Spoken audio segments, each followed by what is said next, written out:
আমাদের মারবেন না, আমাদের ছেড়ে দিন। এই চুপ চুপ চুপ কর, নাহলে সবাইকে মেরে ফেলবো।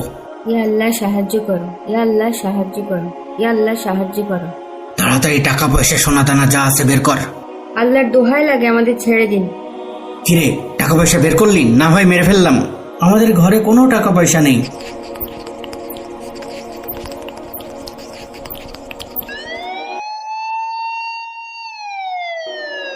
ওস্তাদ, পুলিশ! পুলিশ কেমনে টের পাইলো?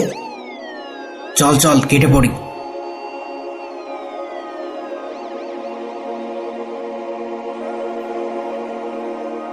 আরে টাকা পয়সা তো কিছুই নিতে পারেনি, এত কান্নার কি আছে তাহলে? টাকা পয়সার জন্য তো কাঁদছি না। আর যদি আপনার কিছু হয়ে যেত? তো কি হতো, মরে যেতাম। মরে তো যেতেন, কিন্তু যেতেন বেঈমানদার হিসেবে। আপনার সাথে বেহেশতে থাকার স্বপ্ন আমার কোনোদিন পূরণ হতো না। আরে বাদ দাও তো। এখন থেকে তো আপনি অন্তত নামাজ পড়া শুরু করতে পারেন, একটু সৎভাবে ব্যবসা করতে পারেন। এখন ঘুমাও তো।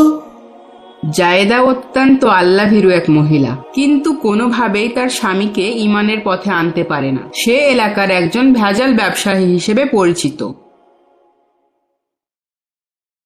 ওই মিয়া, আপনার মালে ভেজাল থাকে কেন? কেন ভাই, কি হয়েছে? এক বস্তা ছোলা কিনেছি, অর্ধেক নষ্ট। ছোলা তো সব ওই রকমই। কে বলেছে? পাশের দোকানের ছোলাই তো অনেক ভালো। আপনার ভেজাল জিনিসের জন্য আমারও লস হয়। নিজে সৎভাবে ব্যবসা করেন না, আবার অন্যকেও কি করতে দিবেন না? আইসে আমার সৎ ব্যবসায়ী। জিনিসপত্রের যা দাম, পণ্যে ভেজাল না দিলে লাভ করব কিভাবে? আর খাবই বা কি? আমাদেরও তো পরিবার আছে।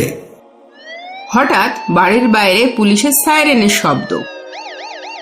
জায়েদা বাইরে এসে দেখে একটা বাচ্চা ছেলে খেলনা পুলিশের গাড়ি হাতে খেলা করছে। বাবু, কাল রাতেও কি তুমি এই গাড়ি দিয়ে শব্দ করছিলে? হ্যাঁ। আসসালামু আলাইকুম ভাবি। ওয়ালাইকুম আসসালাম। ওর আব্বু কাল শহর থেকে এই গাড়িটা কিনে এনেছে, তারপর সে রাত থেকে চালিয়ে যাচ্ছে। শব্দে ঘুমাতে পারছিলাম না ভাবি। ও আচ্ছা। হাতটা ব্যথা হয়ে গেছে রোজ রোজ এই পাঞ্জাবি ধুতে ধুতে। প্রতিদিন ধুতে হয়? হ্যাঁ ভাবি, ও নামাজ পড়ে তো, আবার ব্যবসাও করে, তাই রোজ রোজ পাঞ্জাবি পরে বাইরে যাই। তাই কাপড় পাক পবিত্র না হলে তো হয় না। আমাদেরও নামাজও পড়ে না, রোজ রোজ পাঞ্জাবি শুকানোর ঝামেলাও নেই। কেন আপা, নামাজ পড়ে না কেন? পড়ে না তো কি করব? বুঝাবেন। আপা, বুঝিয়ে হয় না। আল্লাহ তাআলা হেদায়েত না দিলে কি হয়? তা তো ঠিকই আপা, কিন্তু আপনার হাল ছাড়লেও তো চলবে না। তা ঠিক, আর দোয়াও তো কম করি না। শুনেন আপা, রোজ তাহাজ্জুদে নামাজের সময় দোয়া করবেন, সাহায্য চাবেন, আর আপনার বাড়িওয়ালার জন্য হেদায়েত চাবেন। এই সময় আল্লাহ তাআলা দোয়া কবুল করেন। হ্যাঁ আপা, এই একটা কাজই এখনো করা হয়নি। আজ থেকেই আমি তাহাজ্জুদে নামাজ পড়বো ইনশাআল্লাহ। আচ্ছা আপা, তাহলে গেলাম, আমাদের বাড়িওয়ালা আবার খেতে আসবে এক্ষুনি। ও আচ্ছা আপা, যান। আসসালামু আলাইকুম। ওয়ালাইকুম আসসালাম। মাঝরাতে যখন স্বামী সন্তান ঘুমাচ্ছে, হে আল্লাহ, আপনি দয়াময়। আপনি আমার স্বামীকে হেদায়েত দান করেন, যেন সেও আপনার পথের সন্ধান পায়। হে আল্লাহ, আপনি আমার এই দোয়া কবুল করেন। আমিন। পরদিন সকালে শামসুদ্দিন দোকান থেকে ফিরে জায়েদাকে বলে, গতবারের যে পুরানো সোলার বস্তাটা আছে না, ওইটা একটু রোদে দিও তো। ওগুলা তো নষ্ট হয়ে গেছে, ওগুলা আবার রোদে দিতে হবে কেন? যা বলি তাই করো। কিছু নতুন ছোলা কিনে আনবো, আর একসাথে মিশিয়ে চালিয়ে দেবো এবার। আল্লাহর দোহাই লাগে, আপনি এই ভেজাল ব্যবসা বন্ধ করুন। আল্লাহ ব্যবসাকে হালাল করেছেন, আর আপনি ভেজাল মিশিয়ে হালালকে হারাম করছেন। যা বোঝো না তা বলতে এসে না তো। সামনে রমজান মাস আসছে, টাকা পয়সা লাগবে না? এই একটা মাসই তো লাভের মাস। এই লাভ করতে গিয়ে তো আখিরাতে লস হয়ে যাচ্ছে। জানেন না, হারাম উপায়ে জীবনযাপন করলে কোনো ইবাদতই কবুল হয় না। যাও যাও, তোমার এই উপদেশ বন্ধ করো।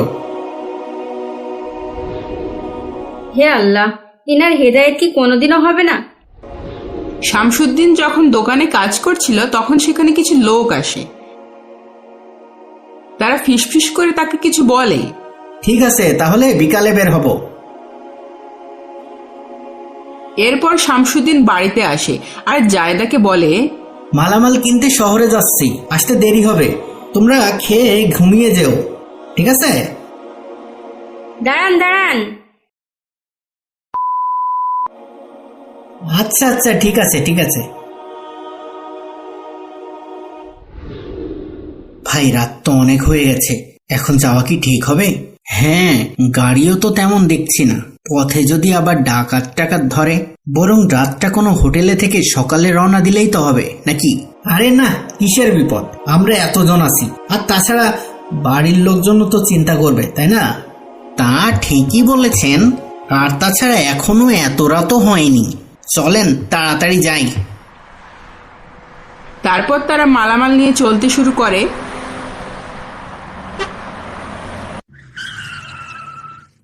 কি হলো? রাস্তার উপরে গাছ পড়ে আছে। নামা ঠিক হবে? দাঁড়াও, সবাই একসাথে নামি। এই যা আছে সব দে, নয়তো শেষ করে ফেলবো। ভাই দয়া করেন, এগুলো আমাদের কষ্টের মালামাল। এগুলো নিলে এবারের রোজে আমাদের না খেয়ে থাকতে হবে। চুপ চুপ, একটা কথা বললে আগে তোর জান যাবে। যা আছে দে।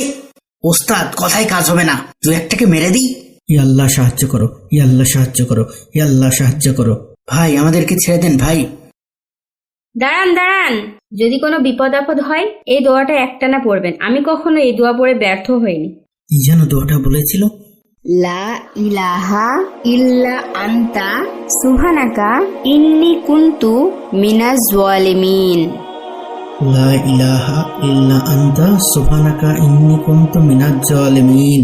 কিরে, তাড়াতাড়ি বের কর, না হলে এক কোপে শেষ করে দেব। আমাদের মায়েরেন না ভাই, ভাই আমাদের বাচ্চাগুলো এতিম হয়ে যাবে ভাই। লা ইলাহা ইল্লা আনতা সুবহানাকা ইন্নী কুনতু মিনাজ জালিমিন। লা ইলাহা ইল্লা আনতা সুবহানাকা ইন্নী কুনতু মিনাজ জালিমিন। আচ্ছা, আমার এই দোয়া কি কেউ শুনতে পাচ্ছে? আমি তো মনে মনে পড়ছি। এই বিপদ থেকে কিভাবে রক্ষা পাবো? ওস্তাদ, পুলিশ! তাড়াতাড়ি পালা, তাড়াতাড়ি পালা। আল্লাহ বাঁচিয়েছে। চলো চলো, তাড়াতাড়ি এখান থেকে সরে পড়ি। নিজের অজান্তেই শামসুদ্দিনের চোখ দিয়ে পানি গড়িয়ে পড়ে। মনের ভিতরে একটা অদ্ভুত অনুভূতি কাজ করে। বাড়ি ফিরে সে তার স্ত্রীকে কিছুই জানায় না। রোজার আগের দিন তার দোকানে অন্য এক ব্যবসায়ী এসে বলে, ভাই কিছু পুরনো মাল আছে, কিনবেন? কম দামে দিয়ে দেব। না ভাই, লাগবে না, গতকালই নতুন মাল কিনেছি। ভাই কম দামে দিয়ে দেব, কিন্তু নতুনগুলোর সাথে মিশিয়ে চালাইতে পারবেন। সন্ধ্যায় দোকান বন্ধ করে বাড়ি আসে শামসুদ্দিন। টুপিটা দাও তো। টুপি? টুপি কি করবেন? আজ থেকে নামাজ পড়তে যাব। ইয়া আল্লাহ, সত্যি বলছেন আপনি? হুম, আল্লাহ আমার দোয়া কবুল করেছে। রমজানের সমস্ত রোজা রাখারও নিয়ত করেছি। সুবহানাল্লাহ। আল্লাহ আমাকে পথ দেখিয়েছেন। আমি আর ভেজালের ব্যবসাও করব না, এখন থেকে সৎভাবে চলবো।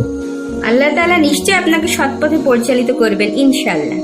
আজ থেকে আমি নতুন জীবনে পা বাড়ালাম। তুমি আমার পাশে থেকো।